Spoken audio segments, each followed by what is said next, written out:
Masih bersama Benang Merah. Tadi Pak Menteri katanya mau bertanya terakhir ke Mas Tony. Silakan Pak Menteri.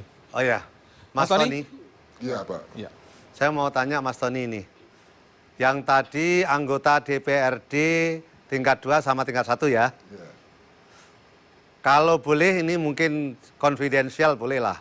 Berikan nama itu melalui web kami. Atau SMS ke saya. Namanya sama... Yang lagi menjabat kepala daerah sekarang? Ya, yang sekarang menjadi anggota DPR. Kepala daerah? Ya, kepala daerah apalagi. Berikan data itu namanya, ijazahnya dari mana, nanti kan kami verifikasi, kami akan informasikan ke publik. Ya sebenarnya Pak, untuk ke permukaan sudah sampai ke permukaan. Tapi ya memang kita amankan sampai tingkat atas sudah menghabiskan kos yang cukup tinggi. Oke, kalau begitu caranya begini Mas, saya mau ngomong Mas Tony. Nggak usah Mas Tony yang nyampaikan. Mas Tony menginformasikan orang lain memberikan informasi pada saya. Oh, itu tawaran Pak Menteri itu Mas Tony. Ya, kami akan bongkar dalam hal ini. Kami ingin membersihkan mafia semacam ini. Ya sebenarnya memang kalau kita bicara konteksnya memang nasional, saya juga sebenarnya hati kecil saya terpanggil. Tapi karena memang ini bagian daripada memang kenyataannya rutinitas kami, bagian daripada orang-orang yang membackup seperti ini, ya ini apa adanya juga. Tapi kadang-kadang di pertemuan seperti ini, hati kecil saya juga sebagai namanya masyarakat Indonesia juga terpanggil gitu. Bisa nggak bantu saya itu, informasi semacam itu? Nanti saya pertimbangkan Pak Menteri, biar gimana juga nanti saya kan tidak bisa keputusan. Ya. Mas Tony, karena dari tadi sudah mengatakan hati kecil terpanggil, saran saya sederhana. Republik ini susah dibangun, Anda cari yang baik-baik saja lah rezekinya gitu aja. Betul Pak. Karena Pak Putu ya? Ya. Pak Putu, karena di sini pun juga waktu verifikasi dia jadi kepala daerah pun juga yang terlibat langsung nih kepala KPU-nya langsung Pak. Kepala KPU-nya ini yang melegalisirkan, yang mengatur apa semuanya. Setelah selesai dia jadi kepala daerah, kepala KPU-nya itu sekarang dikasih posisi jadi kepala badan usaha milik daerah. Oke. Itu jadi bermain juga dengan KPUD-nya. KPUD-nya justru yang menjadi yang utama, yang jadi system maker-nya. Ikut memfasilitasi begitulah. Betul. Jadi kalau di tingkat penyelenggara pemilu, tiga etikanya dilanggar sama dia. Ini Baik. Oke, terima kasih Mas Tony. mungkin perlu adalah hal ini yang penting adalah inilah pentingnya benang merah. Betul-betul harus kita usut kalau gitu. Karena kalau enggak kita negeri akan jadi apa? Era kita adalah era kompetisi, persaingan global. Kalau kita enggak menyelesaikan ini, Global Competitive Index kita turun dari 37 menjadi 41. Ini permasalahannya adalah masalah korupsi, masalah birokrasi dan infrastruktur. Terutama adalah bagaimana masalah hal ini harus kita bongkar. Ini mau merusak moral, betul ya? Saya usul begini, ada 4,7 juta ASN ya, yang sekarang di Indonesia.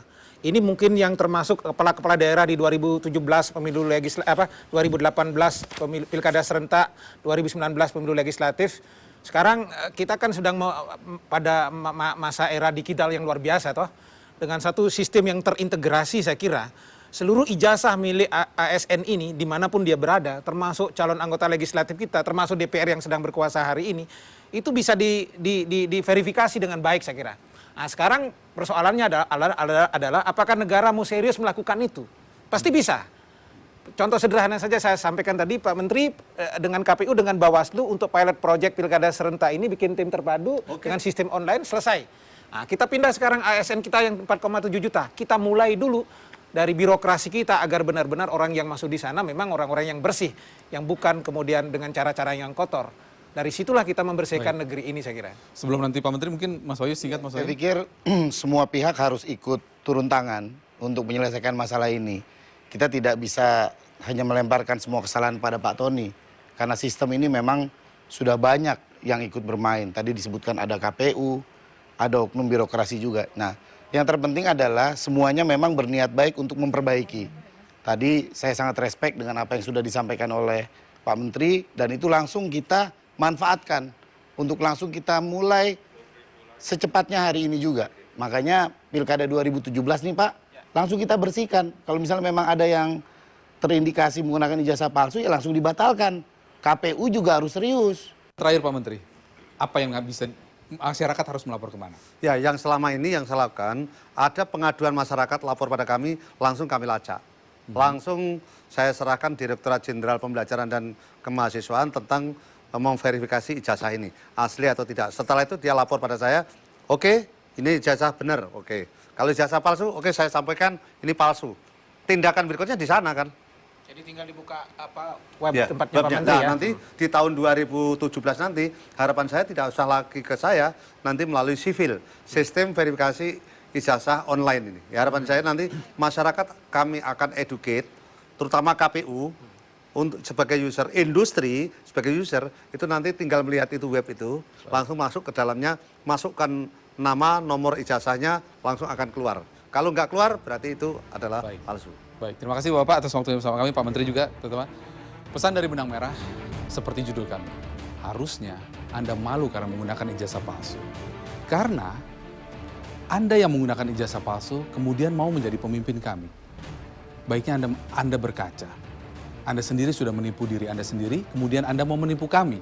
Orang yang menitipkan suara kepada Anda, menitipkan amanah pada Anda. Saya rasa orang-orang seperti Anda tidak layak menjadi pemimpin.